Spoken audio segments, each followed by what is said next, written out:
I'm Jane Fambro. I'm from Stephenville, Texas. I'm an original Stevilian. There's not very many of us. Born and raised here. We never bought finished horses. We never had finished horses. So my parents were pretty handy, and my mom had a real good eye for a horse. So we made everything that we got. And then, you know, like my junior year of high school, I didn't really run barrels. We didn't have the horsepower to run barrels. But everything knew the barrels or the poles, and then I roped. I break weight on a 3-year-old that we got out of the sale barn for $500, and break weight on him and heeled on him and goat tied on him as a 3-year-old, and then my parents sold him.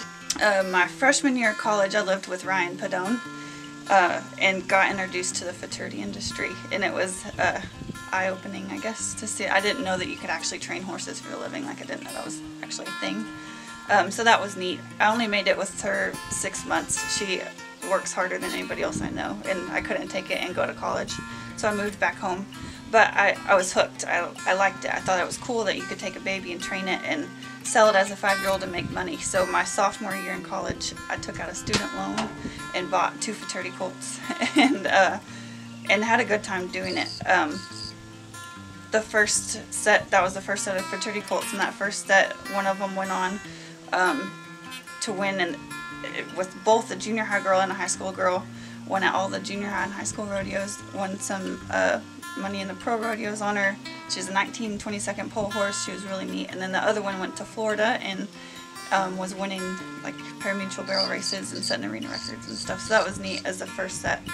About the 3rd year I was doing it, my now husband decided to get involved. We had been dating about 3 years, and so he bought Guy's Cash Task from the Lance Graves sale, and that's king. We decided then that was ours, that he didn't have to go anywhere. That was the one we would keep. I never got to keep anything. Everything always sold as a 5-year-old.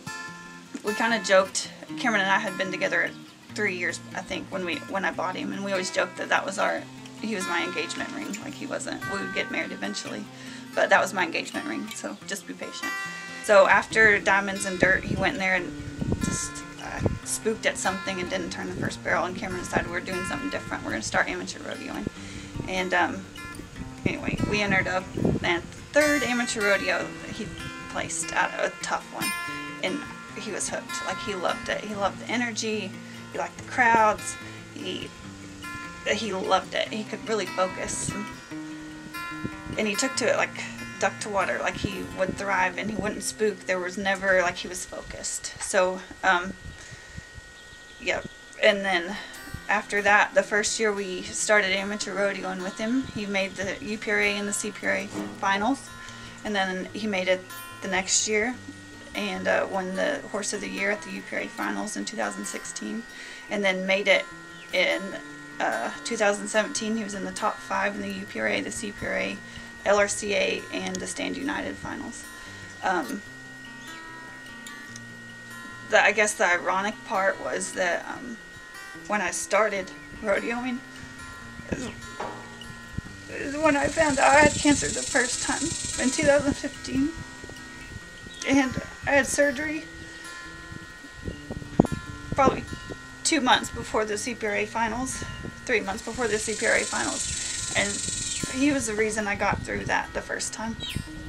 And then a year and a half later, I had surgery again. They found more cancer on the left side, and had surgery again, and they happened to schedule it between the UPRA and the CPRA finals, and because of him, I made it back in 2 weeks and got back on a horse and got to run at the UPRA finals, and then he won Horse of the Year that year. And then again, I had it last year, and same, he was the one that I got on first. Still, I don't cry. I never cry, and I still cry when I talk about losing him. Like, he was that special to our family. He meant a lot to us. When Cameron asked me to marry him, my ring was tied around his neck. So in February, my levels went up again, back up, which usually shows that your cancer's coming back. And that was the day of the American qualifier. And I was already upset because King was the one that qualified me. He'd qualified 2 years in a row. He was the one that qualified me, and so I was already having a bad day because I didn't get to run King, and I was having to run a different horse. And then I looked at my test results came in, and I looked at my test results, and they had went up again, and I just broke down. I cried the whole way there to the American. I ended up winning the Back in the Saddle award for having a tough time, I guess, and just working through it. And I used that $5,000 that I won to start holistic treatments because the cancer doctors didn't want to do anything yet. So I started holistic treatments, but 3 months later my levels went up again. All right, being presented right now, another $5,000 in the Back in the Saddle award.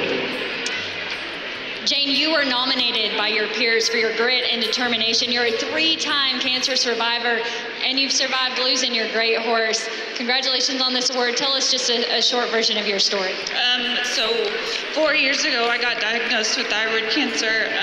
I've had 3 different episodes of it coming back, and I just actually learned on Tuesday that my levels were elevated and it's coming back again for the 4th time. And he was always my go-to, and I lost him this year too. So since my therapy, I guess, is gone as well. So. Well, I hope this helps you out and shows you how much we all care. We're rooting for you. Hang tough.